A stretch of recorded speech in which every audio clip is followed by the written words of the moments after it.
En esta sección, y continuando con nuestro análisis de la historia del éxodo de Israel, llegaremos hasta el cruce del Mar Rojo, donde Jehová Dios acaba definitivamente con el yugo egipcio.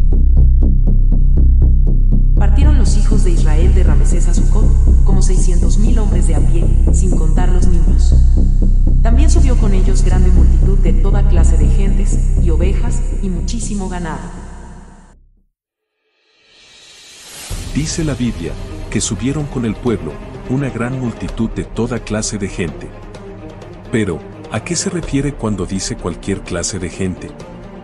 Pues, esto significa que muchos extranjeros los acompañaron y marcharon con ellos, mujeres, ancianos, niños, enfermos, entre otros. También dice la Escritura que salieron como 600,000 hombres, sin contar mujeres y niños, por lo cual, el número total podría estar entre 1,5 millones y los 2 millones de personas, tomando en cuenta que el número de mujeres y niños, en cualquier parte del mundo, duplica al número de los hombres. No en vano los egipcios habían dicho unos 80 años atrás, con respecto al número creciente de los israelitas: He aquí, el pueblo de los hijos de Israel es mayor y más fuerte que nosotros. Tenemos luego, que estas 600,000 personas, nada más eran los varones mayores de 20 años. Varones, que podían cargar un arma y pelear, lo cual quedará demostrado un poco más adelante, cuando se realice un censo en el monte del Sinaí. Otra cosa muy importante, es que los hebreos lograron cargar con los cuerpos de sus ancestros, hijos de Jacob, siendo el cuerpo de José, rescatado de las aguas del Nilo. Cuando los hebreos salen de Ramesés, ya era el día sábado 15 del mes de Abib, e iban con la idea de llegar a unas tierras que quizás nunca habían conocido, y que, seguramente, muchos ignoraban que sus ancestros habitaron en algún momento. El tiempo que los hijos de Israel habitaron en Egipto fue 430 años. Y pasados los 430 años, en el mismo día, todas las huestes de Jehová salieron de la tierra de Egipto.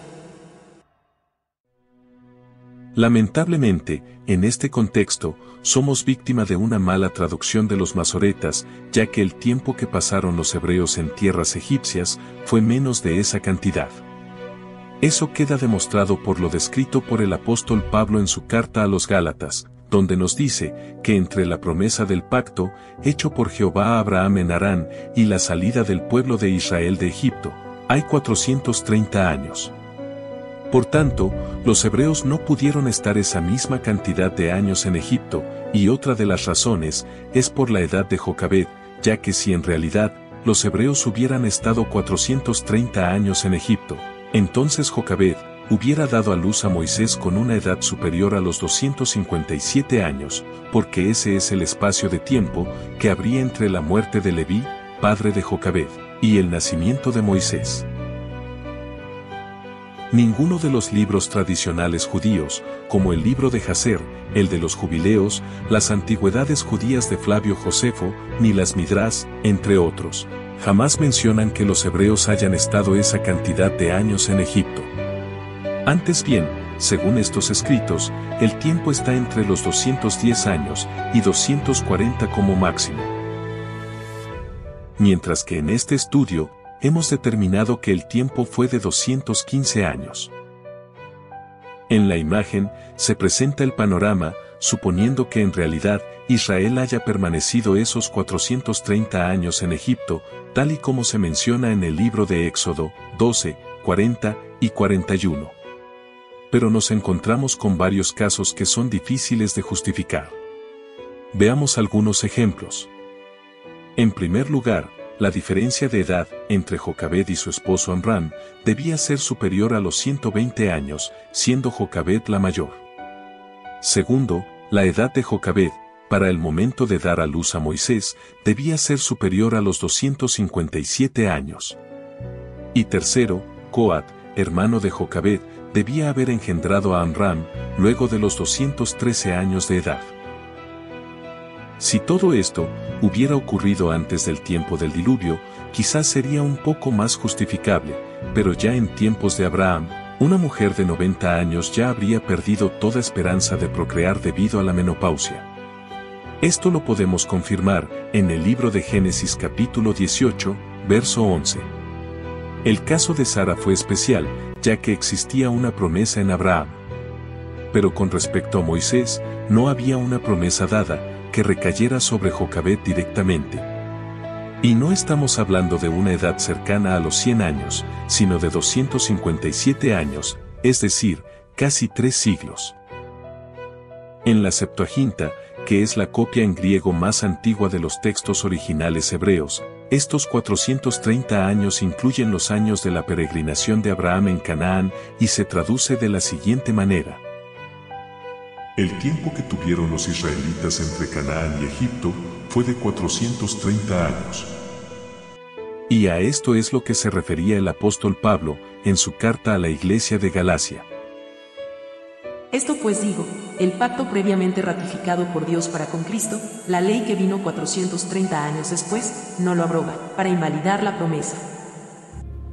Si los israelitas en verdad hubieran permanecido en Egipto por 430 años, ¿cómo es que el apóstol Pablo cuenta esa misma cantidad de años, desde el momento de la promesa hecha a Abraham hasta la entrega de la ley en el monte del Sinaí?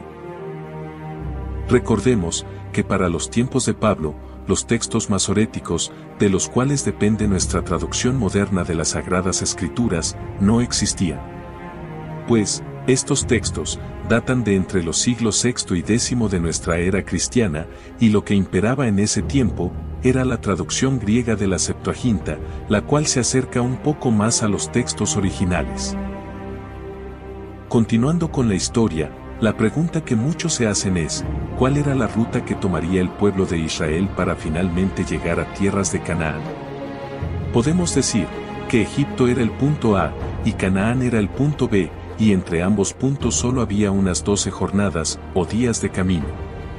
Pero el plan de Dios no era llevarlos por la vía rápida, y esto no se le explicó al pueblo de Israel antes de salir, quizás para evitar la renuencia.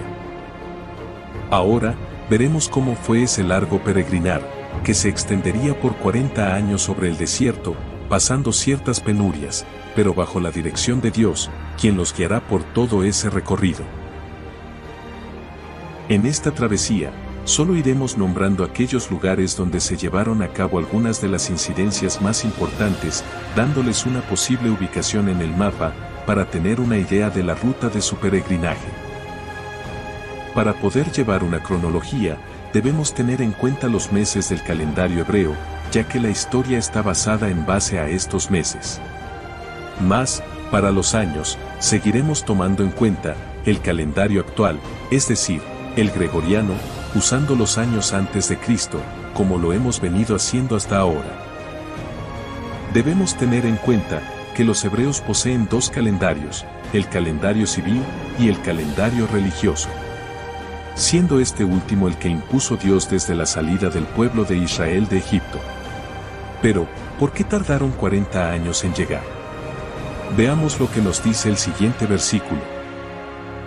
Y luego, que Faraón dejó ir al pueblo, Dios no los llevó por el camino de la tierra de los filisteos, que estaba cerca, porque dijo Dios, para que no se arrepienta el pueblo cuando vea la guerra, y se vuelva a Egipto. Esta sería la razón, por lo cual Dios no condujo a los hebreos por la ruta normal y más corta, para evitar las guerras antes de tiempo. Ahora veamos cuál fue la estrategia de Dios. Mas hizo Dios, que el pueblo rodease por el camino del desierto del Mar Rojo. Y subieron los hijos de Israel de Egipto armados. La estrategia no era rodear solamente la tierra que ocupaban los filisteos, sino también a los amalecitas.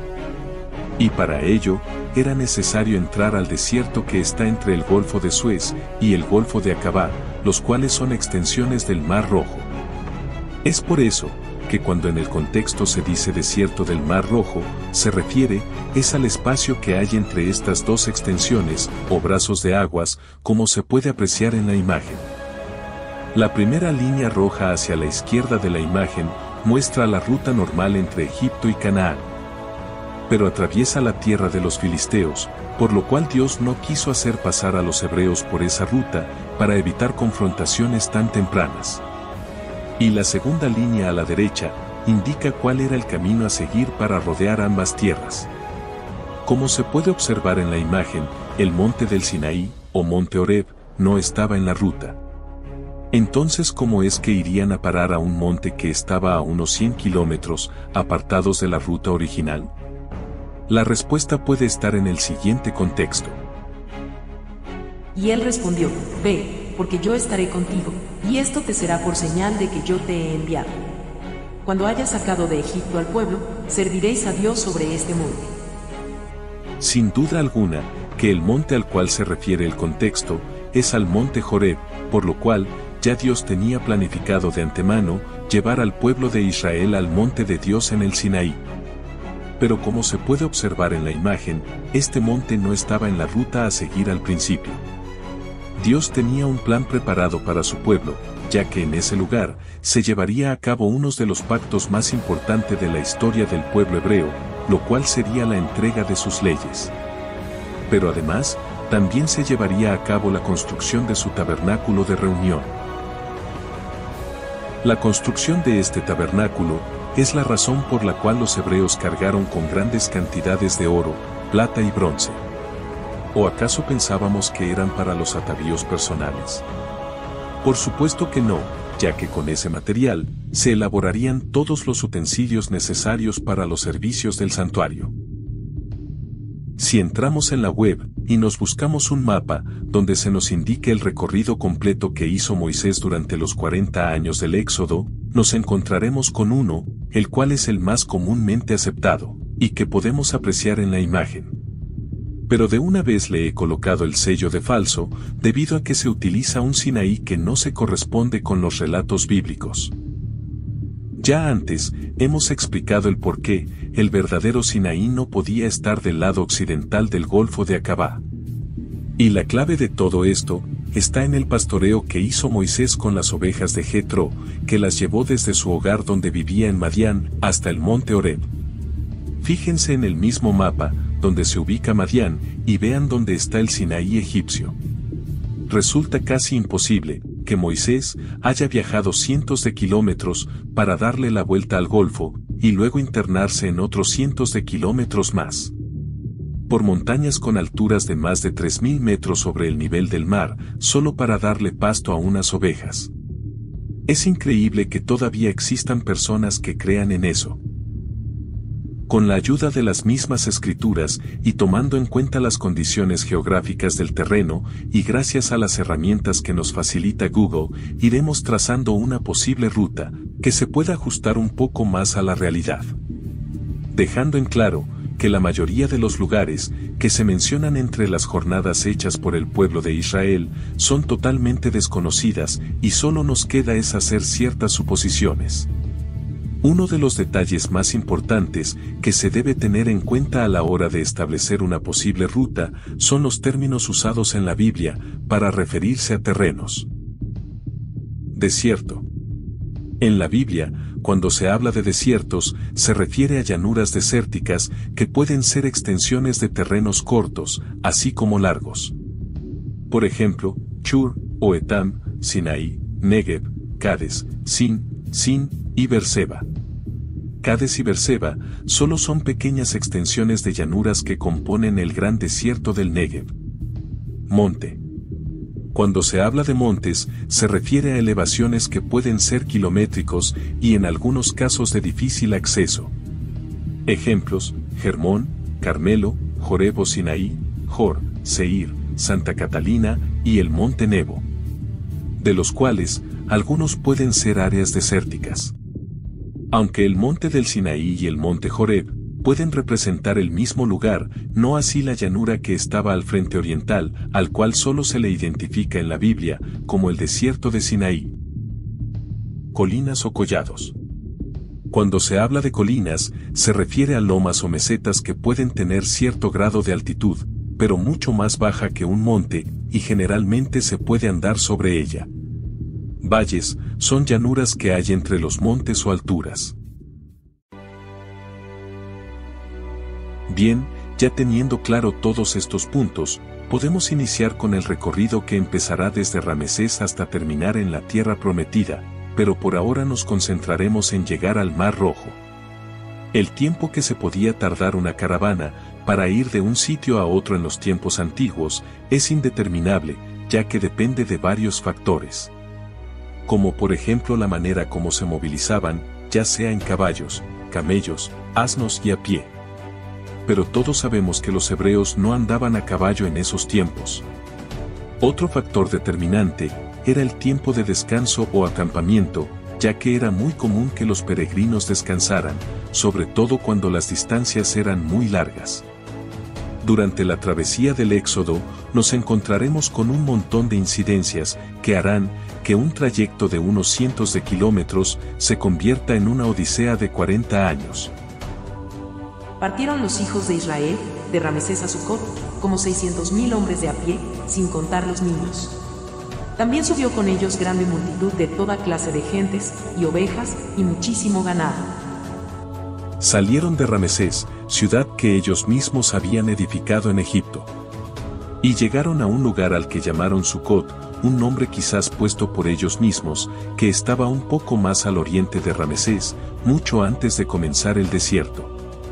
En Sucot no se detendrían por mucho tiempo, solo dormir una noche y partir con el alba, ya que urgía salir lo más rápido posible de Egipto. Pero Jehová necesitaba hacerles ciertas declaraciones antes de salir. El nombre de Sucot se debía quizás por su manera de acampar en improvisadas cabañas, ya que su nombre significa eso, cabañas. Ya antes se había mencionado, pero en tierras de Canaán, donde acampó Jacob en su regreso de Harán antes de llegar a Siquem. Fue allí donde Jacob edificó cabañas, y llamó esa zona Sucot. Es en Sucot donde Dios le explica a Moisés que el pueblo hebreo le tiene que consagrar todos los primogénitos nacidos en Israel, tanto de hombres como de animales, porque así como él se había cobrado los primogénitos de los egipcios, en compensación, los hebreos debían consagrarle todo primogénito nacido varón. Mas, todo primogénito de asno redimirás con un cordero, y si no lo redimieres, quebrarás su cerviz. También redimirás al primogénito de tus hijos. Para los hijos primogénitos de los hebreos, hay redención, al igual que para los asnos. En su lugar, se sacrificaría un cordero. Pero los egipcios no tuvieron nunca esta opción. ¿Qué significa la palabra redención? Significa compra, liberación o rescate. Cuando dice redimirás, significa que comprarás, que darás libertad. Moisés, antes de salir de Sucot, habla al pueblo hebreo, para explicarles todo acerca de las celebraciones y ritos que le ha exigido Jehová en conmemoración a su salida de esa tierra, que hasta ahora solo son 3, la Pascua, los panes sin levadura, y ahora, la consagración de los primogénitos. Debemos tener en cuenta que todos estos rituales solo se llevarían a cabo una vez entrados a la tierra prometida. El pueblo hebreo había salido armado, sabían que lo que les esperaba eran largas luchas para obtener las tierras ofrecidas por Jehová a sus ancestros. Pero Jehová no los quería exponer tan pronto a largas guerras, por eso evitó pasar por la tierra de los filisteos y de los amalecitas. Estos eran sumamente belicosos, acostumbrados a pelear batallas con sus vecinos, y esto causaría gran temor entre los hebreos, y lo más seguro es que se regresaran a Egipto. Por esta razón, Dios hizo que Israel saliera de Sucot y avanzara unos 26 kilómetros más al este, hasta la entrada del desierto, denominado Etam, con miras de tomar camino hacia el monte de Horeb. Este mismo desierto de Etam también se le conoce bíblicamente como el desierto de Sur en el libro del Éxodo 15, verso 22, como se puede observar en la imagen. Por otro lado, el faraón Tumosé I no tenía idea de que Israel no volvería, sino que pensaba que iría camino al desierto por 3 días para ofrecer sacrificios. Inclusive, había pedido a Moisés que orara por él, para que lo bendijera y que luego regresaran a sus faenas y a sus casas. Pero estaba equivocado, ya que no había retorno. Este desierto de Shur colindaba por el lado sur con la faja montañosa que actualmente se le conoce como la península del Sinaí. Este nombre fue dado por la emperatriz Helena, madre del emperador romano Constantino, en el siglo IV. En esta zona es donde Jehová tomará las riendas del viaje del pueblo de Israel. El ángel de Jehová irá delante de ellos, de día en forma de nube y de noche en una columna de fuego, quien los iluminaría en todo el camino para que la noche no los detuviera. No debemos pensar que los hebreos caminarían día y noche sin descanso, ya que es lógico que los cuerpos se cansen, y más si se marcha con niños y ancianos. Lo que quiere decir el texto es que habría momentos en que tendrían que caminar de noche. Por otro lado, el faraón había enviado espías para que lo mantuvieran informado acerca de los movimientos del pueblo hebreo. Cuando acampaban en Etam, Jehová le ordena a Moisés que den la vuelta. Los hebreos hicieron tal y como se les había ordenado, tenían que volver hacia el occidente y avanzar hasta Pi-Hahirot, y los espías de Faraón le dieron cuenta rápidamente de lo que estaba ocurriendo. Faraón pensó que Moisés y su gente no pudieron entrarle al desierto, por lo que tuvieron que regresarse. El faraón hizo preparar un ejército de asalto para hacerlos volver a Ramesés. Fue el mismo Jehová quien endureció el corazón de Faraón para hacer su última demostración de poder en esa tierra. El faraón sabía que el pueblo de Israel era mano de trabajo aprovechable y no se podía dar el lujo de perder esta mano de obra gratis, prácticamente esclavizada. Así que él mismo tomó el mando y se fue con su gente de a caballo, unos 600 carros, para perseguir a los hebreos y hacerlos volver a la ciudad.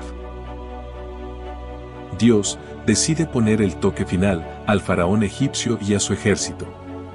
Para ello, haría una obra magistral que quedaría en la mente de toda la tierra para siempre. Un cierre con broche de oro para su gloria, donde las aguas del Mar Rojo se convertirían en un cementerio para el ejército egipcio. Por tanto, le pide a Moisés que den vuelta y se coloquen frente a la faja montañosa de Baal-Zephón, llamada Pi-Hahirot, al sur de Migdol, frente al Golfo de Suez, del Mar Rojo. Así como se puede observar en la imagen. Pi-Hahirot constituía una ensenada con espacio suficiente para que acamparan todo el pueblo hebreo, pero a la vez quedaban como atrapados entre el mar y las montañas de Baal-Zephón. Migdol era prácticamente el límite norte del Golfo de Suez, y en el libro de Jeremías 44, verso 1, se menciona como uno de los sitios preferidos por los judíos, para exiliarse luego de la cautividad de Babilonia.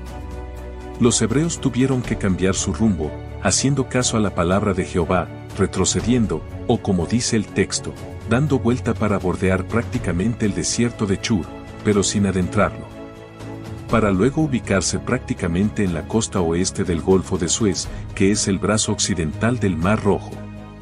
La distancia media recorrida era hasta ese entonces de unos 200 kilómetros, y habían tardado tan solo unos 6 días en recorrerla, tomando en cuenta que al principio caminaban día y noche prácticamente. Si comparamos esta travesía con la que Jacob hizo desde Harán hasta Galaad, vemos que Moisés se movía mucho más lento, y esto se debía a la gran cantidad de personas, de los cuales, muchos de ellos ancianos y niños. La idea consistía en que los hebreos cruzaran por esta zona de un extremo en Pi-Hahirot hasta el otro extremo oriental, pasando esos 13 kilómetros a través del mar. A todas estas, el pueblo hebreo aún se encontraba inocente de lo que Jehová se proponía hacer, solo Moisés lo sabía, ya que el mismo Jehová se lo había revelado. El pueblo hebreo llegó a Pi-Hahirot y se preguntaban, bueno, ¿y ahora qué? ¿Qué hacemos en esta playa acampando, rodeados de montañas y mar, y no vemos ninguna tierra que fluya leche y miel como lo prometido? Esto hizo que se empezaran a incomodar. Al caer la tarde de ese mismo día 20 del mes de Nisán, fueron alcanzados por los carros del faraón, ya que la distancia entre el palacio de gobierno, ubicado en Memphis, y Pi-Hahirot, apenas era de unos 110 kilómetros, y a caballo solo le bastaría medio día atravesarlo. El faraón Tumosé, al mando del ejército egipcio, los encontró acampando en la playa. Cuando el pueblo hebreo vio aquel enjambre de carruajes que se acercaban, lanzaron su primera queja delante de Moisés. Y dijeron a Moisés, ¿no había sepulcros en Egipto, ¿qué nos has sacado para que muramos en el desierto? ¿Por qué has hecho así con nosotros? ¿Qué nos has sacado de Egipto? ¿No es esto lo que te hablamos en Egipto, diciendo, déjanos servir a los egipcios? Porque mejor nos fuera servir a los egipcios, que morir nosotros en el desierto. Claro que Moisés enseguida les declaró que eso estaba en los planes de Jehová, y eso los medio tranquilizó, ya que venían de presenciar las 10 plagas que usó Dios como castigo para con el pueblo egipcio. En total, Jehová había hecho 11 demostraciones de poder en Egipto, y esta sería la 12ª demostración de su gloria. A la llegada de los egipcios a Pi-Hahirot, el ángel de Jehová, que estaba frente al campamento, pasa a la retaguardia del pueblo, y la nube creó una oscuridad entre los egipcios y los hebreos, evitando así que se les acercaran. Jehová esperó hasta que cayera la noche, y ese día 20 del mes de Abib, cuando comienza el anochecer, es cuando Moisés extendió su mano hacia el Mar Rojo, y desde ese momento, una brisa fuerte oriental comenzó a separar las aguas, formando 2 muros, uno del lado norte y otro del lado sur del Mar Rojo, abriendo un espacio suficiente entre las 2 columnas para que pasara el pueblo. Recordemos que estamos hablando de aproximadamente más de 1 millón de personas, así que el espacio por donde caminarían sería aproximadamente de 1 kilómetro de ancho. A todas estas, el ejército egipcio no se percata de nada de lo que está ocurriendo al otro lado de la nube, ya que Dios tenía que darle el tiempo suficiente al pueblo hebreo para que cruzara antes que los egipcios los pudiesen alcanzar. A las 8 de la noche, el pueblo hebreo comienza su travesía hacia la orilla oriental, y podemos hacer un cálculo de unas 10 horas para cruzarlo casi en su totalidad, tomando en cuenta que era de noche, y que cruzar el Mar Rojo en seco sería como descender un valle y volver a subir, por lo que al pueblo le tomaría ese tiempo para poder cruzar esos 13 kilómetros que separaban una costa de la otra. Cuando vislumbraba el alba, fue donde los egipcios se dieron cuenta de lo que estaba ocurriendo, pero cualquiera en sus cabales jamás se les ocurriría cruzar ese mar así como así. Por eso, el mismo Jehová se encarga de darle un toquecito de valentía al ejército egipcio y los conlleva a que crucen ellos también. Si los hebreos pudieron, ¿qué nos impide a nosotros? Y casi todo el ejército del faraón cargaron hacia el Mar Rojo. Pero cuando llegaban a la mitad del mar, de manera inexplicable, las ruedas de los carruajes comenzaban a salirse, quedando varados en medio de 2 columnas inmensas de agua. Fueron trastornados, y muchos, dándose cuenta que la mano de Jehová estaba metida en todo esto, quisieron escapar a pie, abandonando sus carruajes dañados, pero estaban en plena mitad, y para donde cogieran no llegarían muy lejos.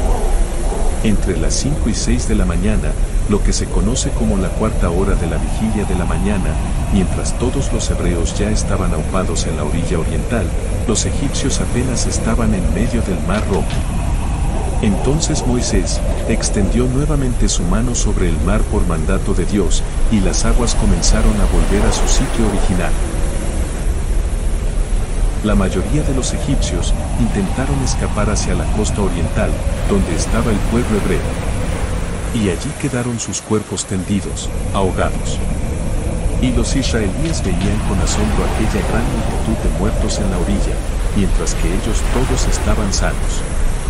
Y ningún hombre o bestia, de entre los israelíes, se perdió cruzando de un extremo al otro el Golfo de Suez. Una vez cruzado el Golfo, y con los muertos egipcios en las orillas, Moisés entona un cántico en honor a Jehová, y este se refiere más que todo a esta magistral demostración de poder de lo que había hecho Jehová a los egipcios, y cómo había abierto las aguas. Veamos el siguiente extracto del cántico de Moisés. Porque Faraón entró cabalgando con sus carros y su gente de a caballo en el mar, y Jehová hizo volver las aguas del mar sobre ellos. Mas los hijos de Israel pasaron en seco por el medio del mar. Como se puede observar en el contexto, todo indica que el faraón Tumosé I también pereció en el Mar Rojo, y por esta razón, la historia egipcia nos dice que este faraón muere exactamente en el año 1493 a.C. Junto con Moisés, también cantó su hermana María, a la cual se le menciona como profetisa, pero que hasta ahora no la hemos visto profetizar nada que haya quedado registrado en los libros canónicos. Pero en el libro de Jasher, sí, se hace una mención acerca de lo que María profetizó siendo aún muy niña. María era la hermana mayor de los 3 hermanos, y contaba para ese entonces con 89 años. Este cántico de Moisés y María, en el día 7º de su salida del pueblo de Israel de Egipto, se celebra como la fiesta de los panes sin levaduras. Esta fiesta comienza el día 15 del mes de Nisán, o Abib, y tiene una duración de 7 días, por lo cual se celebra hasta el final del día 21, día en que el pueblo de Israel celebró la apertura del Mar Rojo y el fin de la persecución egipcia. El primer día habrá santa convocación, y asimismo en el 7º día tendréis una santa convocación. Ninguna obra se hará en ellos, excepto solamente que preparéis lo que cada cual haya de comer. Como se puede observar en el contexto de los 7 días de fiesta, tanto el primer día como el 7º se consideran de absoluto reposo, como un sabbat, y para que esto fuera así, se tenían que haber dado eventos de suma importancia en estos 2 días. Ahora bien, el día 15 representa un día de gran solemnidad, por ser el día en que Jehová comienza a sacar a su pueblo de las tierras de Egipto, pero el día 7º que representa es el día en que Jehová se glorificará ante el faraón y su ejército, como bien lo dice el siguiente contexto. Y sabrán los egipcios, que yo soy Jehová, cuando me glorifique en Faraón, en sus carros y en su gente de a caballo. No todos los días, un caudal de agua de 13 kilómetros es dividido en 2 partes. Y esta es la razón por la que el día 21 del mes de Nisán también es declarado como día de santa convocación y de gran solemnidad. Porque en ese día, Jehová demuestra su gloria al abrir el Mar Rojo para que su pueblo pasara en seco y destruir al ejército de Faraón.